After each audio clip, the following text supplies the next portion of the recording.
Olá, olá, olá para você que nos acompanha. Estamos começando mais uma edição do InovaCast, o nosso videocast que trata sobre eficiência e inovação para transformar cidades. Pois é, esse programa aqui é concebido em uma parceria muito importante do Ministério Público de Contas com o Tribunal de Contas do Estado de São Paulo e surgiu depois de um grande evento realizado aqui em São Paulo, Inova São Paulo 2023, que, vou dar um spoiler aqui, detesto dar spoilers, mas já estamos começando a falar sobre Inova 2024. Inova São Paulo 2024 vem aí com muita coisa legal. Eu já até imagino qual seja o tema, mas eu não posso falar, né? Não vou entregar. Se vocês quiserem, continue acompanhando nas nossas redes sociais tudo o que acontece sobre inovação aqui do Ministério Público de Contas, do Tribunal de Contas do Estado de São Paulo, que vem muita coisa boa. Falei que hoje é o videocast número 6, nós estamos aqui com um episódio especial onde nós vamos tratar de um medo, de um pânico que as pessoas têm, a inteligência artificial. Enfrentando o medo da IA é o nosso tema de hoje. Se você não acompanhou os nossos videocasts anteriores, eu convido que veja a nossa playlist aqui no YouTube do Tribunal de Contas do Estado de São Paulo, que você acompanhe nas nossas redes sociais tudo o que estamos falando sobre esse tema, o que nós, no setor público, podemos aprender com o setor privado, podemos desenvolver de nós mesmos para conseguir fazer as cidades do futuro que começa hoje, né? A gente fala muito de futuro, mas é uma coisa que está acontecendo nesse momento e nós não podemos ficar para trás. Para quê? Para termos uma sociedade cada vez mais evoluída dentro do ambiente em que estamos inseridos. Então, você já sabe, o nosso videocast está aqui, está começando agora, sempre com convidados mais que especiais. Inclusive, eu já vou dar as boas-vindas a eles. A nossa querida Dora Kaufmann, muito obrigado por estar aqui conosco, professor, é um prazer. Muito obrigado a vocês pelo convite. Muito bem, e também estou aqui com o Rodrigo Helser, que também vem falar conosco hoje sobre esse medo da IA. Obrigado, Rodrigo, por ter tirado um tempinho da sua agenda e estar aqui com a gente hoje. Obrigado, agradecido pelo convite. Uma honra estar com vocês, com a Dora, e participando desse papo com todo mundo. Muito bem, e se você ainda não é inscrito no nosso canal, peço que faça isso, compartilhe esses conteúdos, comente, porque aqui tem muita informação importante para quem é gestor público poder aprender, para você que é cidadão poder cobrar a eficiência, que é o pilar do controle social que a gente tanto fala aqui no nosso dia a dia no Tribunal de Contas do Estado de São Paulo. Mas deixa eu apresentar os nossos convidados. A Dora Kaufmann é graduada em Economia pela PUC do Rio de Janeiro, mestre em Comunicação e Semiótica aqui pela PUC de São Paulo e doutora em Ciência da Comunicação pela USP. Fez pós-doutorado na Federal do Rio de Janeiro e também na PUC de São Paulo. Pesquisadora visitante nos Estados Unidos, na Alemanha. Tem uma bagagem muito importante, muito interessante e é autora de vários livros. Dentre eles, O Despertar de Gulliver, Os Desafios das Empresas nas Redes Digitais, A Inteligência Artificial irá suplementar a inteligência humana e Desmistificando a Inteligência Artificial. Sim, temas de hoje que nós vamos trazer aqui. A Dora, colunista da Época Negócios, do Valor, do Globo, onde a gente procura, tem sempre lá como referência e é muito bom tê-la aqui. E o Rodrigo, como eu disse, também nosso convidado, é graduado em Administração de Empresas pela Universidade de São Paulo, cofundador da Estiling, que é um empreendimento brasileiro de sucesso no mercado de inteligência artificial, recém-adquirido pela Take Bleep Warburg Pincus e também é colunista de inteligência artificial na MIT Sloan Management Review Brasil e atua ainda como mentor e conselheiro de empresas em questões estratégicas que são atreladas ao avanço e também aos impactos da inteligência artificial. Bom, eu tenho uma pergunta que eu sempre faço para todos os meus convidados, a mesma pergunta aqui na abertura, para a gente saber o que faz vocês estarem aqui hoje na minha frente, aqui nesse nosso espaço de debate e de inovação. Dora, quais caminhos levam a Dora a estar aqui hoje falando comigo sobre o tema inteligência artificial? Como é que a tua carreira chegou até aqui esse ponto, Dora? Olha, mais ou menos há 7, quase 8 anos atrás, eu juro que eu não me lembro o que foi que fez eu pensar que a inteligência artificial ia mudar o mundo e eu queria estudar. Eu estudava as mídias digitais, as tecnologias digitais, e aí eu tomei a decisão, na ocasião, que eu ia estudar tanto os impactos éticos e sociais da inteligência artificial, quanto a própria tecnologia, né? Eu acho fundamental, assim, infelizmente nós ainda herdamos uma estrutura de ensino muito separada, o que é ciências sociais e o que é ciências humanas. Mas a inteligência artificial era uma tecnologia complexa que ela ela é mandatório que você agregue essas duas áreas. Então eu estudo, como eu disse, a tecnologia em si, né? Eu tenho um mentor da tecnologia, quais são os fundamentos, como é que ela tem evoluído, e a partir daí tentar ter melhores reflexões sobre seus impactos na sociedade. E desde então eu só vivo isso. Escrevo, falo, penso, sonho só com a inteligência artificial, porque é um tema fascinante e numa época, bom, desde o advento, novembro de 2022, com o ChatGPT, virou o hype da vez, né? Então, aí a quantidade de livros que saíram sobre inteligência artificial ano passado, aí tem muita bobagem, mas tem, até para saber diferenciar bobagem do que de fato contribui para o conhecimento, você tem que ler. Então, minha vida virou um inferno, mas estou muito satisfeita. Parece assim, eu tenho a impressão que eu passei anos estudando e quase ninguém sabia o que era inteligência artificial e de repente é a estreia, sabe? Parece que foi ensaiando, aí vem a estreia porque agora todo mundo quer saber o que é essa tal de inteligência artificial. Eu acho muito interessante também, nós estamos... Né, na cidade, nós estamos numa megalópole como é São Paulo, tem gente que deve estar ouvindo agora até sirene vazando no nosso microfone, nós estamos no centro de São Paulo, a cidade não para de acontecer, aí a gente fala de tecnologia, a gente fala de informação, a gente fala de tecnologia naquele sentido realmente do desenvolvimento de mecanismos, enfim, mas a inteligência artificial é humanidades, né, professora? Quem comanda, quem executa, nós temos que atrelar isso às humanidades. Não, temos que atrelar, não, totalmente, porque qualquer tecnologia, né, nenhuma tecnologia é neutra, no sentido de que ela impacta, né, ela muda, inclusive, as pessoas. Por exemplo, quando surgiram as redes sociais, ela interfere ela media a nossa sociabilidade, a nossa comunicação. Sim. Então, as tecnologias não são neutras, mas, no meu ponto de vista, a inteligência artificial não é autônoma, né, então... Por que ela tem ligação com o ser humano? Porque o desenvolvimento, a implementação e o uso da inteligência artificial depende de decisões humanas, né? Então, são os humanos que produzem inteligência artificial, são os humanos que usam a inteligência artificial, que interpretam os resultados da inteligência artificial. Então, e ela tem impactos na sociedade tremendos, né? Hoje é considerada a tecnologia de propósito geral do século XXI. O que é uma tecnologia de propósito geral? Ela é uma tecnologia que muda a lógica de funcionamento da sociedade e da economia. Só para dar um exemplo, as últimas 3 consideradas de propósito geral foi o carvão, a eletricidade e a computação. Então, ela não tem como, ela está de fato transformando a nossa vida, os negócios, os modelos de negócios.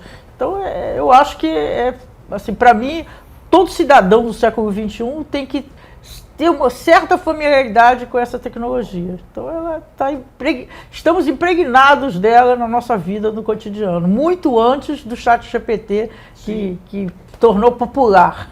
Isso inclui você, gestor público, né? Se o cidadão comum tem essa obrigação e essa necessidade de se sentir incluído, você que tem essa prerrogativa, né, de gerenciar, de ser o gestor, de ser o prefeito, de ser o vereador, enfim, tem que estar antenado em absolutamente tudo isso que acontece, porque interfere, impacta na vida de toda uma sociedade. Agora, Rodrigo, eu faço essa mesma pergunta que eu iniciei para a Dora, né? Que caminhos leva o Rodrigo, um administrador, então por excelência um empreendedor, está lá na veia, foi empreender, viu o que na inteligência artificial para te trazer até aqui. Você é como a Dora, que também se alimenta, fala, dorme, sonha, e sonhos são complicados, porque sonhos podem acontecer, né? E aí isso que eu quero trazer para você. Como é que te traz até aqui hoje? Sim, bom, meu contato com inteligência artificial foi em 2014. Eu tive a sorte de conhecer 2 pesquisadores numa área da inteligência artificial chamada processamento de linguagem natural. Faz parte do estudo de computação linguística. Eu brinco que IA é que nem medicina. Mas você é médico do quê? Né? E você tem muitos assuntos dentro do campo de inteligência artificial. Conheci esses 2 pesquisadores. Na época, decidimos montar um negócio.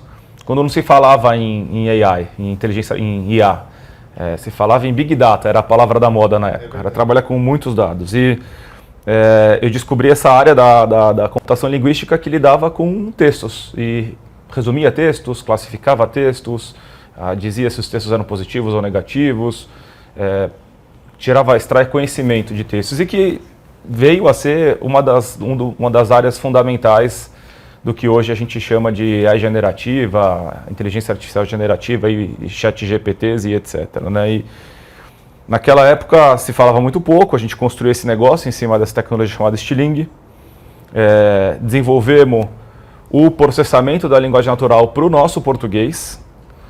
Se não me falha a memória, é o 7º idioma mais falado do mundo, então é uma área que tem muito pouco investimento privado dentro dessa aplicação. O investimento no processamento de linguagem natural está muito mais para o inglês, para o chinês e para o árabe, e muito em função da indústria militar. E a gente deu atenção para o nosso português, e não só o nosso português formal, mas o nosso português informal. O português do Twitter, o português das redes sociais, e como a gente extrai conhecimento desse conteúdo e opinião pública, principalmente redes sociais e imprensa. O assunto pegou fogo na virada de 22 para 23, muito em função da IA generativa.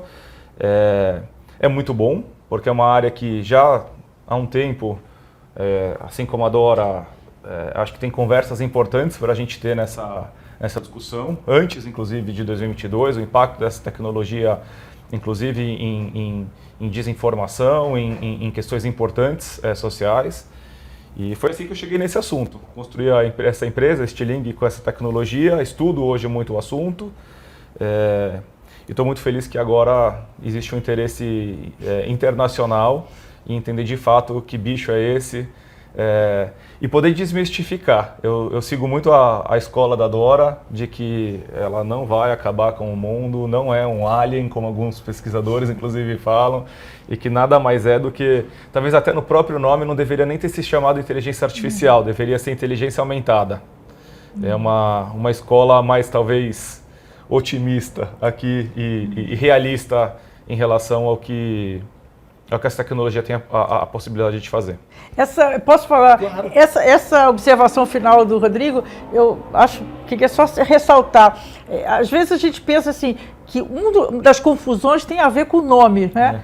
Esse campo da inteligência artificial foi formado em 1956 e teve esse nome inteligência artificial, que é um nome consagrado, né? Um nome universal. Mas por que ele confunde? Porque ele leva inevitavelmente a comparar com o ser humano. E aí surge o problema, um dos problemas, né? Porque não tem nada a ver hoje com a maneira como funciona o ser humano. Então essa comparação, então inteligência artificial é inteligência natural. E começa sempre essa... E aí eu acho que tem não só confusão, mas muitas conclusões equivocadas, né? E ele gera o medo, né? Pela própria natureza do artificial vai nos substituir. Claro. Enquanto no final, como a gente colocou aqui na introdução, é um humano que está por trás criando, inclusive decidindo qual é a agenciabilidade dessa tecnologia, até onde ela pode tomar ação, até onde ela não deve tomar ação, e no final é o responsável. Seja pelos princípios que estão codificados nessa inteligência artificial, seja pelos dados que ele está fornecendo para o treinamento, seja até onde ele permite ou não permite que você tome uma ação. Então ela não é esse bicho artificial dotado de autonomia, vida própria. Como inclusive, por mais maluco que pareça, existem cientistas com bom track record, né, com bom histórico, que falam que essa tecnologia é um alien. E pregam o fim do mundo, né? Os pregadores do fim do mundo. Além do nome, não é nossa escola. Além do nome confundir, tem a ver também o impacto dos filmes de ficção científica, né? Sim. Mesmo assim, mesmo pessoas bem formadas, no inconsciente nosso fica registrado, mesmo que a gente não queira. Eu sou um desses. Porque os filmes mostram sempre. O que é inteligência artificial? São aqueles robôs, aqueles humanoides que estão dominando, subjugando o mundo. Então isso acaba entrando no nosso inconsciente, ajudado por algumas declarações absolutamente oportunistas do ponto de vista de marketing de alguns dos dirigentes dessas grandes empresas de tecnologia que declaram que estão quase... Nós já estamos já estamos desenvolvendo internamente um sistema de inteligência artificial no nível do humano, que é absolutamente falacioso, isso é uma mentira, isso não existe, né? Mas junta com isso, com o que traz os filmes de ficção científica, cria esse pavor ou essa confusão que eu acho que eu fico feliz que o Rodrigo e eu estamos alinhados nesse ponto, estamos aqui para desmistificar a inteligência artificial. E para desmistificar e simplificar, né, Dora, o entendimento. E dentro desse mundo de ficção, a comparação que eu mais gosto, para quem gosta de Avengers, de Marvel, Sim. é com o Homem de Ferro. Eu brinco disso o meu desde... favorito. Eu adoro, enfim, Mas para quem assistiu as séries de filmes do Homem de Ferro, você vê que a tecnologia, para mim, é muito mais uma armadura que permite que você voe, que você faça coisas que você não faria com as suas habilidades naturais, do que um robô que vai voar sozinho. Te aprimora. Te aprimora, te fortalece, te aumenta, né? Te amplifica aí. Tanto que no filme, né, os pilotos com as armaduras, os pilotos com as suas AIs, ganham das máquinas que voam sozinhas. Então, eu acho que o nosso presente e futuro está muito mais para a metáfora de ganharmos uma armadura que nos permite fazer coisas que a gente não fazia antes, uma armadura do Homem de Ferro, do que esse outro lado da ficção, que são os exterminadores do futuro, aqueles robôs que saem acabando com tudo. Vou ver esse filme, não vi. O Homem de Ferro já está na minha pauta. É muito mais para Avengers do que para Terminator. É homem mais máquina. Isso. A inteligência artificial, ele resumiu, está muito mais para Avengers do que para Terminator. É homem mais máquina e não homem versus máquina. Exato. E eu acho isso muito interessante. Quando eu assisti, por exemplo, Interestelar, eu fiquei 3 dias sem usar minha cafeteira. Ela vai morder minha mão, ela vai fazer uma... Né? Porque eu acho que eu achava essas... Mas aí a gente vai aprender e vai buscar. Porque é justamente o tema do nosso episódio hoje, que é o medo. O medo, ele nada mais é do que um fator paralisante, que é o que mais nos coloca... É uma característica que, quando nós afloramos, mais nos coloca próximos aos animais tidos como irracionais, porque você bate o pé, o animal se assusta, e quando a gente vê algo novo, a gente se assusta. Mas é justamente pela falta do conhecimento e a falta da perspectiva de poder falar assim, tá, deixa eu testar. Talvez possa ser interessante, talvez possa me ajudar e me aperfeiçoar. O que pode ter... O problema do medo é justamente enxergar o que mais pode ter de problema do que pode ter de avanço e de algo legal. Isso serve para a vida como um todo, sem dúvida. E na inteligência artificial também. Você traz essa defesa muito importante, Rodrigo, do IA mais humano. Para quebrar o medo é agregar.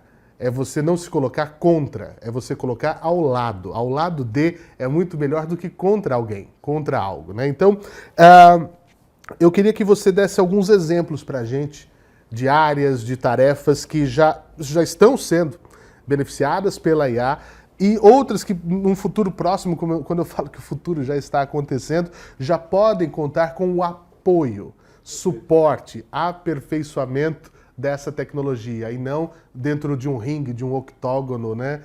Ou daquelas, eu acho muito legal, aquelas batalhas de robôs, né, que o pessoal faz. Não é nada disso. Como é que a gente serve como aliado? Legal. Acho que vamos primeiro situar sobre o que a gente vai falar em termos de IA, né? A Dora colocou IA, nasceu no laboratório do MIT nos anos 50.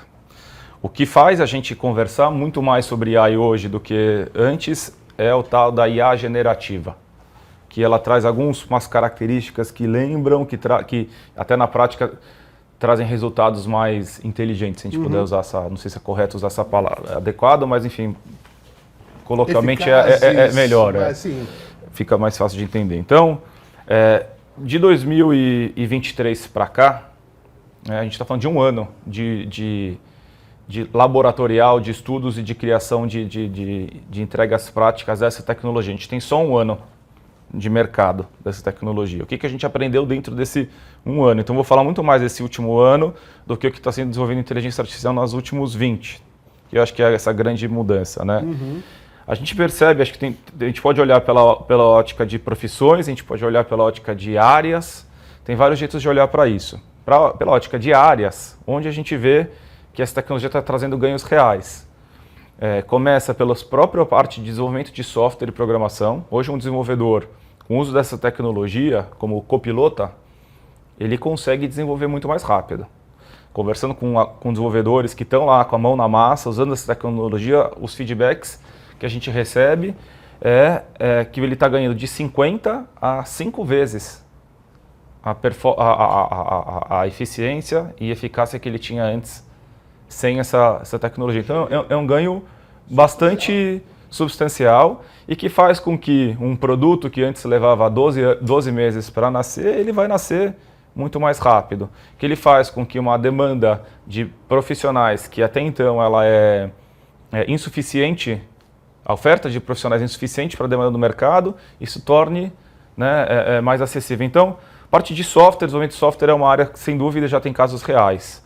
Quando você vai para a parte de criatividade, publicidade, comunicação, você tem uma série de ganhos aí, a capacidade de construir conteúdos que sejam super personalizados. E essa é uma faca de dois gumes, né? Tem a faca positiva para um lado corporativo, tem um perigo quando a gente vai para o lado de eleições, por exemplo, que é um assunto muito quente nesse momento. A parte de pós-venda e atendimento ao cliente é uma área que está ganhando bastante apoio da inteligência artificial. Como que eu atendo o meu cliente, como que eu consulto rápido uma base de conhecimento para responder a dúvida de como eu uso aquele produto, como que eu acelero o processo dele de resolver um problema via o que antes era um 0800, hoje através de um WhatsApp, apoiado por inteligência artificial. Tem vários casos aqui nessa parte de atendimento ao cliente e pós-venda. Em vendas, como que eu qualifico um cliente, como que eu facilito a priorização de clientes em potencial. Assim, tem uma série de dados. Quando a gente vai para profissões, né, e voltando, acho que saindo das áreas das empresas, indo para profissões, o maior mito ele é em torno do emprego. Então, isso aqui vai tirar ou não vai tirar o nosso emprego? E aí, acho que para provocar, existem profissões que elas precisam de substituição de empregos, porque o número de empregos hoje é insuficiente. Por exemplo, a medicina. Faltam médicos no mundo. Então, se você tiver uma tecnologia que aumente a capacidade dos médicos a apoiar o mundo, você está fazendo um bem para a sociedade. Então, é interessante olhar nesse ângulo do contrassenso para desmistificar uma tecnologia que vem como um medo, como uma ameaça, para nos substituir. Se você fizer um médico produzir 5 vezes como tem feito com um desenvolvedor, a gente vai ter um mundo mais cuidado. Sim, né? Então, mais sadio. Então, eu acho que 23 foi um ano bem interessante para a gente entender os primeiros indícios dessas aplicações. Eu citei aqui alguns, a lista é grande.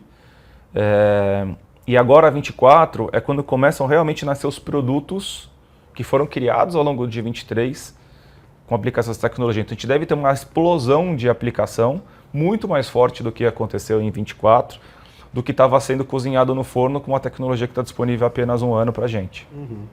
Vamos trazer, Dora, para o lado público a coisa, né? Mas posso falar alguma coisa antes? À vontade. Não, porque eu acho assim, que é interessante a gente pensar, responder a pergunta assim, por que a inteligência artificial hoje é estratégica, né? Por que ela está disseminando com essa velocidade enorme, não só os modelos, como o Rodrigo falou, de IA generativa, mas até os modelos preditivos, a otimizar operações. Por quê? Aí voltar um pouquinho antes para a gente, assim, como é que nós, seres humanos, e instituições, organizações, empresas, tomamos decisão? Vamos abstrair o lado emocional, o tal do inconsciente, né? Do ponto de vista racional.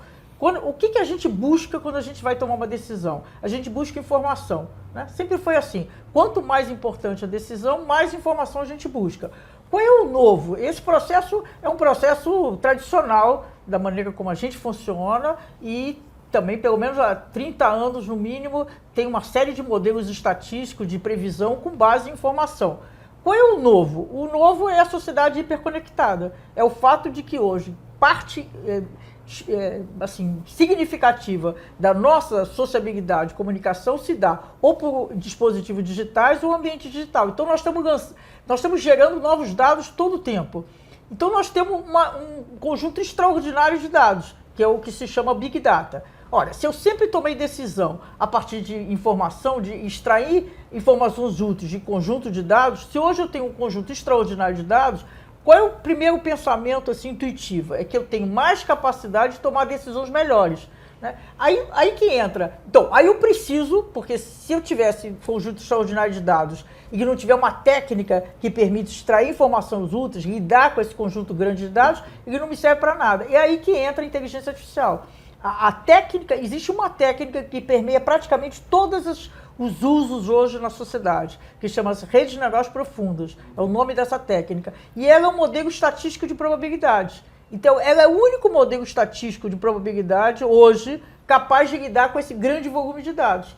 Então, tudo isso que o Rodrigo falou e tudo que a gente possa falar sobre a utilização de inteligência artificial é sempre associado a tirar informações úteis de grandes volumes de dados. É isso sempre que eu estou buscando. A performance, o resultado, a assertividade tem muito a ver, não é único, mas tem muito a ver com a quantidade e a qualidade desse volume de dados. Então, se a gente pensar do ponto de vista... De fato, a inteligência artificial pode aumentar, melhorar a capacidade, mas também pode substituir o ser humano, né? Então, tem diversos problemas, não é para ficar assustado porque vai nos dominar, mas tem que ficar um pouquinho preocupado porque pode, de fato, tirar o seu emprego, né? Então, isso é uma questão real, né? Porque à medida que você otimiza o processo, que você está automatizando, que também não é nada novo, né? A gente tem desde o meados do século passado um processo de automatização programada enorme. A indústria automobilística, por exemplo, era uma das grandes, era dos setores, dos 4 setores com maior taxa de empregabilidade. Hoje é só entrar no YouTube e você vai ver. Praticamente máquinas fazendo máquinas. Mas está expandindo essa automação que já vinha em curso com a automação inteligente, como se diz, com a inteligência artificial. Então, de fato, eu não vejo nenhuma profissão ameaçada de não existir, mas as funções e tarefas de todas as profissões estão sendo automatizadas e vão ser cada vez mais. Então, quando você automatiza alguma tarefa, numa empresa, numa organização, numa instituição pública, é só ver os números. Eu levantei vários números da área pública. X funcionários para executar uma determinada tarefa. Quando você começa a automatizar, cada vez mais, você precisa de menos funcionários. Então, isso é uma questão. O desafio hoje é como é que você se capacita para continuar sendo relevante, né? Então, não adianta você brigar pelo básico. Eu costumo dizer que o básico está dominado pela tecnologia. Eu passo adiante. O que você tem que fazer? Porque o grande desafio que eu vejo hoje falta profissionais especializados na área de tecnologia no mundo inteiro, não tem a menor dúvida. Isso é um problema, porque isso é uma barreira para o desenvolvimento, mas... Para mim, a principal questão que pouco se fala, quase não se fala, é que tem uma inédita interface entre homem e máquina. Então, se você pegar todas as áreas, pode pegar, assim, hoje as cirurgias quase não se abrem mais o corpo, são feitas com aparelhos. Se você pega, por exemplo, um motorista de caminhão, não basta ele só dirigir muito bem o caminhão. Hoje, os equipamentos, o caminhão vem com tecnologia embarcada, inclusive inteligência artificial. Então, tem essa nova relação entre homem e máquina que eu acho que é o grande desafio. E, para isso, você precisa se capacitar. E não é uma questão de treinamento, né? Eu acompanhei várias dessas transformações, não é uma questão só de treinamento, é uma questão de formação. Então, eu acho que isso, para mim, o maior impacto social sobre o trabalho, né? Não é só o deslocamento, né, a demissão das pessoas, mas também o efeito sobre a renda, a questão da qualificação para as novas funções, né? Então, acho que isso, se eu fosse pensar assim, como é uma das, para mim, fundamentais políticas públicas, no sentido de criar condições para enfrentar o impacto no trabalho, no mercado de trabalho. Então, é só para dizer assim, não é para se assustar que os robôs vão dominar o mundo, mas tem coisas que nós precisamos estar preocupados e agir. E onde colocar essa lente? Achei legal isso que você trouxe, Dora, não é sobre uma profissão, são sobre as tarefas. A automação está no nível da tarefa, não está no nível da profissão. Eu brinco que o problema está no mono. Mono em 2 sentidos. Mono do monótono, porque a gente muito dificilmente vai delegar para o computador coisas que nos dão prazer. Essa é uma das teorias que se coloca. Então, a gente vai estar automatizando coisas que sejam operacionais e que nos liberem mais tempo para fazer o que nos dá prazer. Por que você vai dar para a máquina uma coisa que te dá prazer? Então, o monótono é um dos monos. O segundo mono é o monotarefa. São empregos, são profissões que sejam altamente dependentes de poucas tarefas, que estejam no alvo da substituição e da automação via essas novas tecnologias. Então, dependendo do que você faz para viver, dependendo do seu emprego, você pode ter tarefas que estão, sim, dentro sob ameaça, né? Como que essas profissões muito provavelmente vão se desenvolver, vão ganhar um outro arsenal de tarefas e de um outro escopo, assim como a gente vê, uma das comparações é dados da agricultura, né? Você pega quantas pessoas trabalhavam na agricultura em 1900, quantas pessoas trabalham hoje na agricultura, uma queda, pegando dados americanos, de 50% para 5%, estou arredondando números aqui. Agora, sim, tarefas vão ser substituídas. Estão sendo, né? Já estão sendo substituídas, né? Como que você vai lidar com isso? Passa, do ponto de vista de políticas públicas e de proatividade individual, você se capacitar.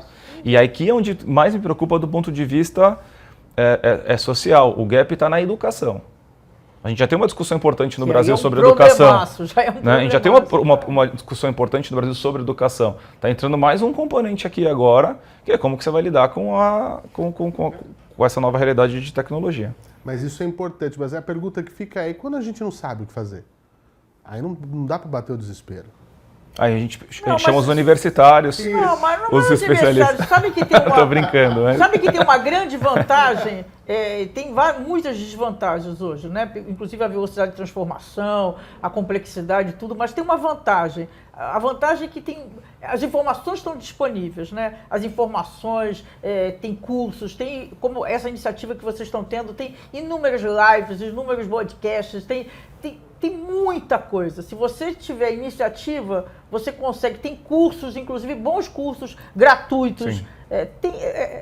Eu confesso que eu reconheço que não é simples separar a bobagem do que de fato agrega conhecimento. Mas se você tiver iniciativa, você consegue, né? Você vai vendo quem são pessoas que estão sendo respeitadas, pessoas que escrevem coisas que você gosta e quem elas recomendam. Aí você vai montando uma trajetória sua. Quais são as suas referências? O LinkedIn, por exemplo, é um bom lugar. Aí você vê alguém falou alguma coisa que você gostou, quem essa pessoa acompanha, com quem essa pessoa conversa, e você vai montando. Então, eu acho que se você tiver iniciativa hoje, o ponto positivo é a quantidade de oportunidades que estão disponíveis para você se capacitar. Eu acho que eu já falei disso em outro programa, mas eu acho que a boa vontade, porque é uma característica tão humana, né? Já ajuda muito. Quando você não sabe o que fazer, dá a mão para quem sabe. Deixa entrar. Né?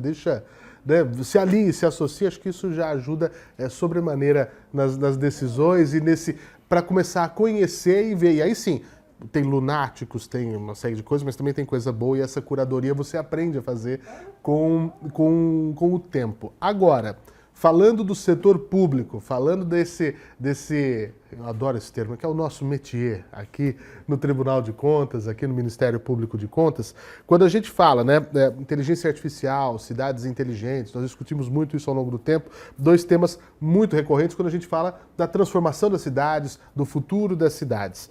É razoável nós pensarmos, Dora, que a inteligência artificial vai contribuir para a construção de cidades cada vez mais inteligentes, ou ainda nós temos e precisamos, dentre as preocupações que você traz, que a gente às vezes esbarra em desafios éticos, em desafios de gestão, em desafios financeiros, em desafios culturais, para serem superados para que essa integração aconteça. E já embuto, né, trazendo essa cesta de problemas, a gente já está avançando nessa questão no público para melhorar a vida do cidadão.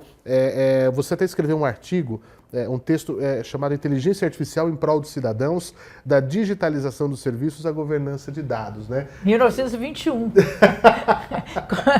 Se não me engano, eu escrevi esse artigo já. Pois é. Foi antigamente. Foi antigamente. Então, como é que a gente vê essa questão, né? Esses desafios para serem superados e como que nós estamos indo? Como é que está o nosso barquinho? Olha, isso que você está perguntando não é nada simples a resposta, né? Você sabe disso, você tem consciência de que precisaríamos de horas e horas e horas de debate para responder. Eu acho que, e tenho dito isso, que uma das grandes contribuições da inteligência artificial é na eficiência da gestão pública. né? Eu acho que a gestão pública, do meu ponto de vista, os dirigentes, né, o governo federal, estadual, deveria considerar a inteligência artificial como estratégico para o desenvolvimento, no caso, por exemplo, do Estado de São Paulo, para a gestão pública de São Paulo. Por quê? Exatamente pela possibilidade de lidar com grandes volumes de dados e antecipar, fazer previsões com um grau de assertividade muito maior, né? Então, se a gente pensar assim, o que é uma gestão? Qual é o conceito de gestão? Você está antecipando, né? Você projeta tudo que vai acontecer, quais são as questões. Primeiro você faz um diagnóstico, né? Então, a inteligência artificial ajuda a fazer o diagnóstico, porque ela ajuda exatamente porque ela lida com grandes volumes de dados. Então, ela consegue entender melhor o que está acontecendo. Então, aprimora os diagnósticos. A partir daí, do diagnóstico, você vai identificar quais são os pontos de atenção que você tem que ter como gestor. E a partir daí, você vai projetar. Então, todas essas etapas do que é a função de um gestor público, você tem inteligência artificial, né? Então, por exemplo, você pode pegar todo o que se chama... o conceito de cidade de inteligência é um conceito controverso, né? Existem várias escolas diferentes, mas pensando assim, uma coisa mais geral, você pode... Toda a gestão toda da prestação de serviço. Por exemplo, nós temos aqui em São Paulo, que é um estado monumental, com uma quantidade de problemas que, assim, como moradora de São Paulo há 35 anos, me parece que está sempre cada vez piorando mais. Mas se a gente pegar, por exemplo, a questão da rede de esgoto, se a gente pegar a parte do fornecimento de energia, todas essas áreas que são fundamentais, o transporte, né, a mobilidade, não é nem o transporte, a mobilidade, todas essas áreas você consegue melhorar se você usar a inteligência artificial, porque você consegue identificar, por exemplo, na inteligência artificial, você antecipar um futuro problema, né? Se você tem um equipamento que com a inteligência artificial, um sistema correto, bem organizado, você pode fazer a previsão de que, digamos, daqui a 3, 5 meses, ele tem uma probabilidade de ele ter um problema. Então, você faz manutenção preditiva, né? Tem uma série de questões que, na área da justiça, nós temos uma das justiças mais morosas do mundo, né? E tem a ver com a quantidade de dados, né? Então, se você tem um sistema de inteligência artificial, que não é novo, já está sendo usado na justiça, do ponto de vista federal e também nos estados, a inteligência artificial, ele ajuda a classificar, desde classificar os processos, ajuda a identificar melhor, em suma, tão amplo a possibilidade, tudo isso que nós estamos falando, o que o Rodrigo falou e tudo ainda que ele não falou, porque é muito vasto, se aplica à gestão pública e à gestão da cidade, né? Então, a mobilidade, por exemplo, você fazer estudos sobre quais são os pontos de engarrafamento maiores, um pouco, se a gente pensar, como é que funciona um Waze, né? Ele vai indicando os motoristas caminhos melhores. Mas se você traz isso para a gestão pública, hoje em dia existem alguns sistemas que avisam para o motorista, por exemplo, onde está tendo um assalto, a probabilidade daquela região, tudo isso você pode ter uma otimização muito melhor se você usar a inteligência artificial. É a questão da segurança da cidade, a mobilidade, a prestação de serviços básicos da cidade. Em suma, quanto mais é o que se diz, você digitalizar o controle até do tráfego, dos sinais, né? Aqui chama farol, porque eu sou carioca e ainda falo sinal, mas do farol, todo o funcionamento da cidade você pode melhorar à medida que você usa inteligência artificial, pelo que eu falei antes, porque é a única técnica estatística que lida com grandes volumes de dados. Então, como a gente tem a área de saúde do Estado, totalmente. Então, hoje não tem nenhuma área que eu saiba que não tenha uma grande contribuição, que não tenha uma grande possibilidade de melhora na sua gestão, nos resultados, que não seja usando inteligência artificial. Eu acho que é grande o salto. Agora, para isso você precisa capacitar equipes, você precisa criar infraestrutura, você precisa criar um arcabouço regulatório e de governança, né? A governança, quais são as diretrizes, quais são os riscos, quais são os pontos de atenção do ponto de vista de risco, quais são os potenciais danos. Não adianta você também só começar a usar a inteligência artificial sem você criar em paralelo, ainda mais na área pública, que é a responsabilidade enorme. Cabe à área pública a responsabilidade de proteger a sociedade, né? Então, criar em paralelo o que é diretrizes de uso de inteligência artificial. Se eu vou usar a inteligência artificial, por exemplo, na mobilidade urbana, quais são os riscos desse sistema? Como é que eu protejo a população desses potenciais danos? Tudo isso tem que caminhar em par e passo, né? Então, é uma transformação muito profunda, mas eu não vejo outro caminho, senão a gente vai ficar cada vez mais para trás em relação ao resto do mundo. Rodrigo? Deixa eu incluir um caso na esfera pública que eu vejo que tem a possibilidade de frutos enormes e rápidos. Gestão também é comunicação e feedback e escutar, né? Escutar o cidadão, entender as expectativas, os anseios. E quando a gente olha essa tecnologia de 22 para 23, o que está nos jornais? O tal do ChatGPT, não é isso?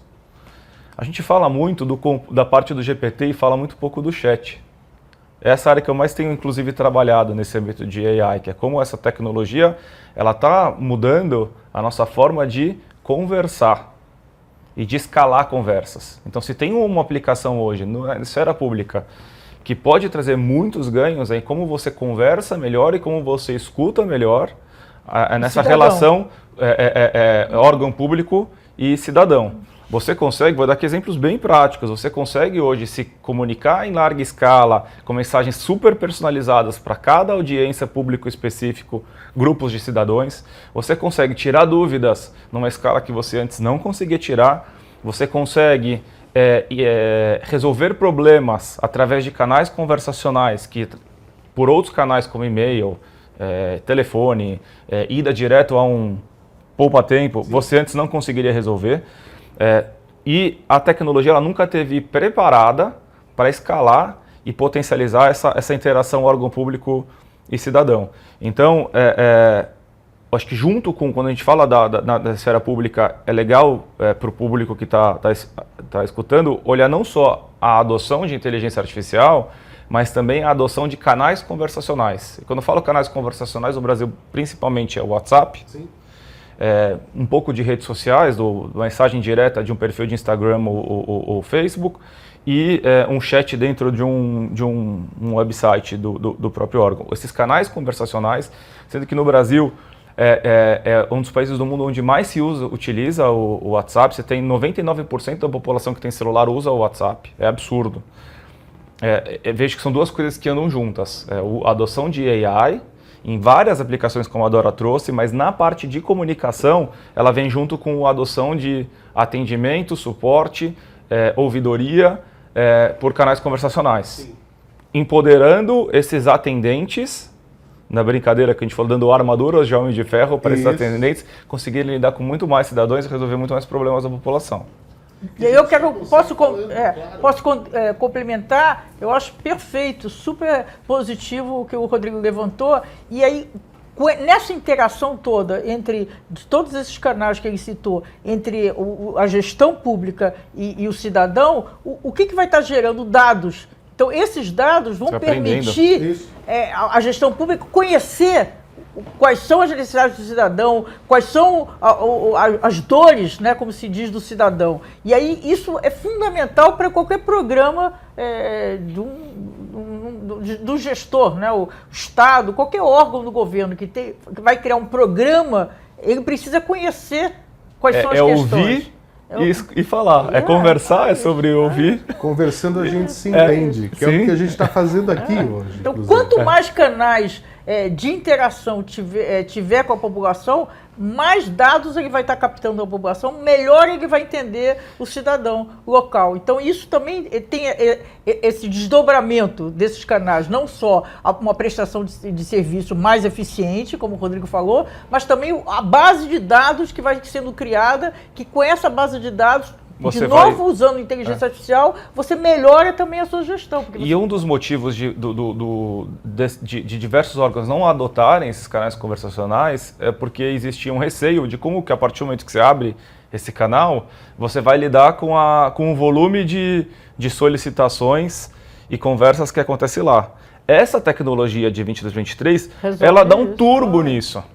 Então, assim, já tem uma lista de casos práticos, reais, concretos, de sucesso, em você conseguir receber uma primeira camada de inteligência artificial todas as solicitações e fazer o roteamento, a passagem de bastão para humanos do que realmente a máquina não tá preparada para retornar.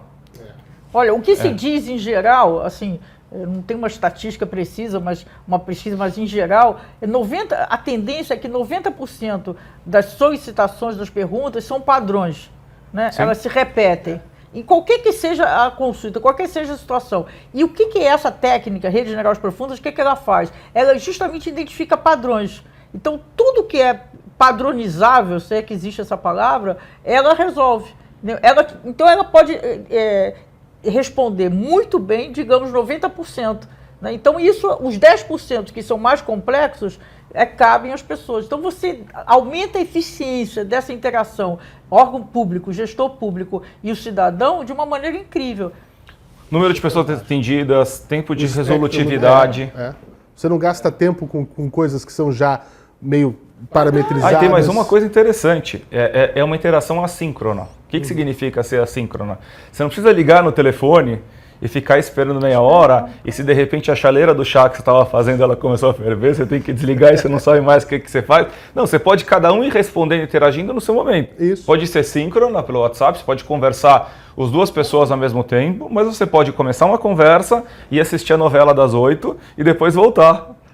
Assistiu mais um episódio do nosso InovaCast. Também. Na novela das 8, que há anos já não é mais às 8, é às 9. Né? Você é jovem, acho que você por já isso, pegou já às 9 horas. Acho que você nem pegou a época. Ou no YouTube, ou na sua plataforma de streaming favorita. Gente, felizmente o nosso tempo é curto. Eu acho que ao longo do nosso programa, para quem já nos acompanha, já sabe que fica pulando na tela as dicas, quando os nossos entrevistados falam alguma coisa assim muito legal, alguma coisa que dá para retirar, eu falo que esse videocast tem que assistir com um caderninho do lado para ir anotando as dicas, e acho que a grande dica de hoje é que quanto menor o seu conhecimento, maior vai ser o seu medo. Então, para você que está nos assistindo, né, e nesse tema aqui, quanto mais você conhecer, quanto mais você lutar contra o desconhecimento, seu medo vai ser minimizado e assim você vai conseguir ter esses sucessos ao longo da sua vida. Vai conhecer mais, se joga mais, que o medo diminui, e aí a gente entende também quais os nossos limites. Dora, Rodrigo, muito obrigado pela presença. Obrigado. Obrigada, eu que agradeço. Foi ótimo estar junto com o Rodrigo, que a gente estava afinado. Sim. É muito bom tê-los aqui, e a você que nos acompanhou também fica o meu agradecimento. O nosso InovaCast volta na nossa próxima edição. Continue navegando por aqui e vendo tudo que nós estamos preparando para você. Tchau.